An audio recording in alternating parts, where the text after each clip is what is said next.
ouderwetse reddingsboten worden Joet voor het eerst inzetten om meer bezoekers naar het Kazemattenmuseum te krijgen. Het Oorlogsmuseum bij de Oosterdiek had van de morgen een tocht organiseren. Van Den Helder naar kwamen we tezamen met 3 reddingsboten.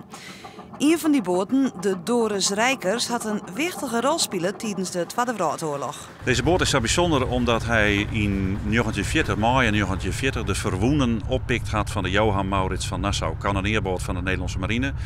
Kanoneerboot die de stelling kwam met de zoon geholpen had om de Duitse kanonnen op de Friese kust uit te schakelen. En die kanoneerboot wie door Duitse vliegtuigen uiteindelijk de groen inboord.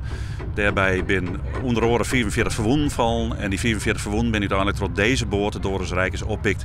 En onder Duits vuur naar Den Helder bracht. Dus wel een helder verhaal. De vaartocht wie een test.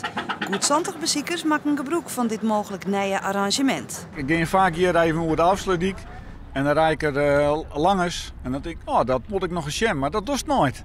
Ja, waarom weet ik eigenlijk net. En dit weer een mooie kans om even dat te doen samen met de boot.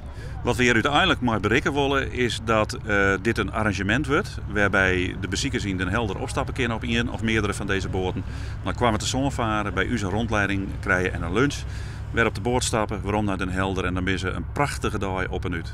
Jo Gerrit, als je gebruik maakt willen van het arrangement, dan ben je wel de hele dag onder de pan. Maar zowel de skippers als de meewerkers van het museum binnen enthousiast. Geweldig, maar er ook in. En dat is echt het gesprek wat wij vieren zullen met de stichting die deze boten beheert en de eigenaren van deze boten.